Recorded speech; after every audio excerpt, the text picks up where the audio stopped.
Bom, o livro ele é dividido em 5 capítulos, né?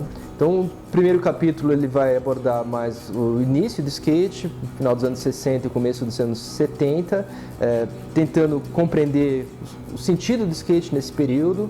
O que a gente nota nas pesquisas, com o apoio das revistas, é que o ano de 76 é um ano chave para as primeiras transformações de skate, porque até então ele era praticado muitas vezes descalço, ainda bastante associado ao surf, mas no ano de 76 para 77 começam a surgir as primeiras pistas de skate, né? No Rio de Janeiro, depois em São Paulo, primeira pista em Nova Iguaçu, né? Depois São Paulo começa a ter suas pistas também, pista Alphaville, o Wave Park. Então o skate, a partir de 76, ele começa já a entrar num movimento diferente, né, do início da década de 70. Já começam a surgir as pistas, equipes, manobras em transição, as mídias mais especializadas, né? E esse é um movimento importante que se dá e depois vai ter os seus desdobramentos na década de 80. Aí, nesse mesmo período da década de 80, eu vou pensar o skate de rua, o street. O skate praticado na rua, né, sempre existiu. Na década de 80 as pessoas desciam as ladeiras, aqui em São Paulo a famosa Rua do Lazer, né, que é a circular do Bosque do Morumbi. Mas o tipo de skate que se começa a praticar na metade da década de 80, principalmente a partir do ano de 1986, ele é diferente, né? O skate já é maior, não se trata somente de descer a rua, mas de olhar para a cidade de um modo diferente, né? O ollie, que é uma manobra extremamente importante e revolucionária para o skate, começa a ser utilizada na rua para subir os obstáculos, pular a escada, descer corrimão, andar sobre guias. E as revistas de skate que existiam na época começaram a retratar esse tipo de skate, né? A revista IE, por exemplo, na sua segunda edição, faz uma capa sobre o skate invade as ruas. A revista Overall traz o skatista Fernandinho Bate mandando um invert no chão. Depois a revista Skating traz o Better Die, que foi um grande nome do street skate, fazendo um ollie num banco da antiga Praça Roosevelt. Então as revistas na década de 80 começaram a investir e trabalhar o street, porque o street, ao contrário do vertical, começou a ser praticado por muita gente, né?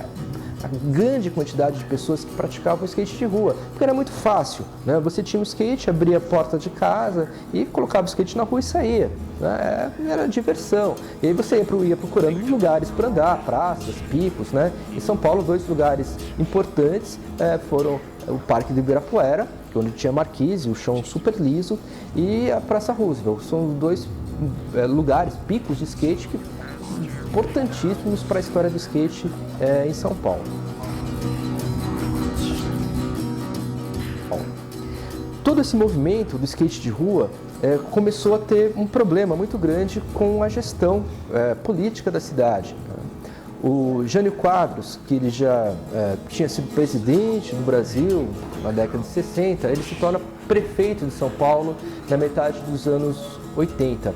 E desde que ele assumiu a prefeitura de São Paulo, ele começou a olhar a prática do skate com uma certa reserva, né? Ele sempre foi muito polêmico, né?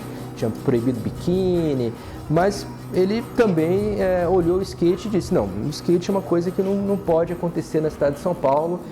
Em 86 ele já não gostava, a sede da prefeitura de São Paulo nessa época ficava no Parque do Ibirapuera, então ele via lá as pessoas andando. Nessa época a influência do punk era muito forte também, no visual, nas músicas, e ele poderia ter tido uma atitude de compreensão, né, de um movimento juvenil. Não, resolveu ter uma atitude de repressão. E no ano de 1988, ele simplesmente proíbe o skate. O skate está proibido em São Paulo, não pode ser praticado nas praças, em vias públicas. O skate está proibido. Ele faz uma lei que proíbe o skate. né?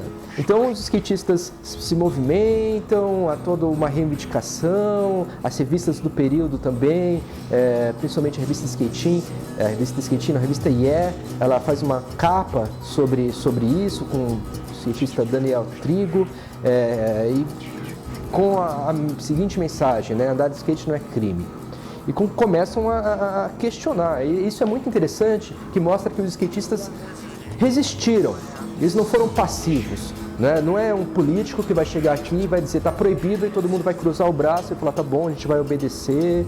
Não, está proibido não, vamos conversar, vamos dialogar, vamos lutar por espaço, vamos reivindicar, o espaço é público, não é quem é que tem o poder de decidir, quem é que não tem. Então a história do skate no Brasil é muito bacana, que mostra o skate enquanto um movimento social, até certo ponto organizado, de reivindicação do espaço, né? De luta pelo direito à cidade. E esse direito à cidade acontece quando os skatistas procuram a nova prefeita da cidade, que se candidata pelo Partido dos Trabalhadores, que é a Luísa Erundina, né? E ela, diferentemente do Jânio Quadros, que não recebeu os skatistas, fechou, mandou trancar as portas, não teve diálogo, a Luísa Erundina chamou os skatistas, fez diversas reuniões, conversou com eles, deu entrevistas para o Jornal do Brasil, e disse claramente que ela apoiava a causa dos skatistas porque achava uma causa nobre, que era a luta pelo espaço. E afirmou, assim que se eu ganhar a prefeitura, eu legalizo a prática do skate. E de fato ela cumpriu, né? Ela ganhou a prefeitura e uma das primeiras medidas que ela fez foi autorizar, revogar a lei que proibia a prática do skate, portanto legalizar a prática do skate pela cidade de São Paulo. E a partir daí, então, o skate pode ser praticado, não há nenhuma lei que impeça essa prática do skate. Então, a história do skate no Brasil, sem dúvida nenhuma, é uma história política, né? Uma história de luta e de resistência.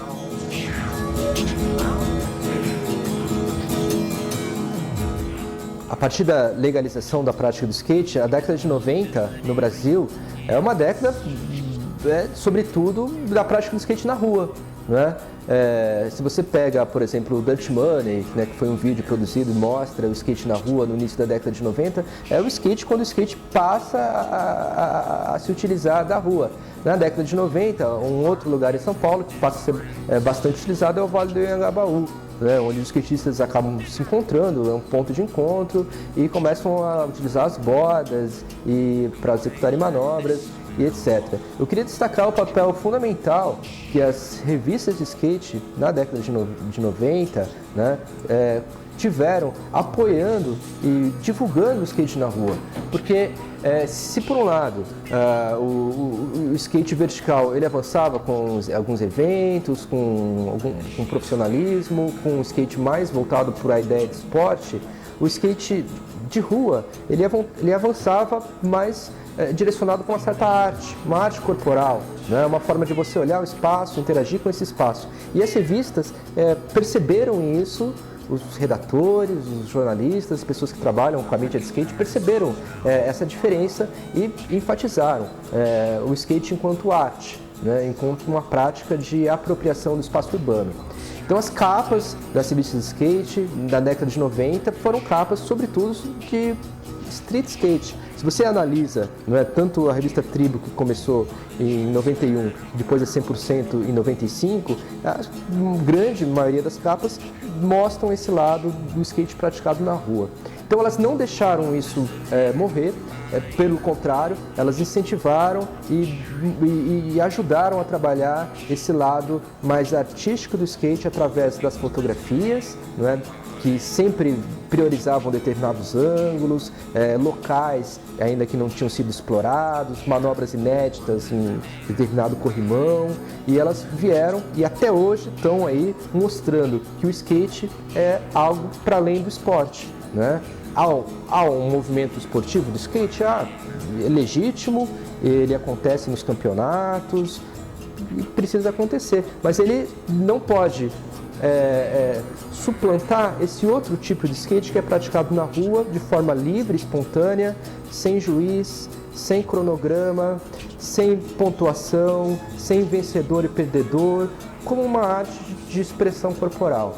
E esse é um fato importante do mundo do skate contemporâneo que as mídias ajudam a retratar, né, e estimular também.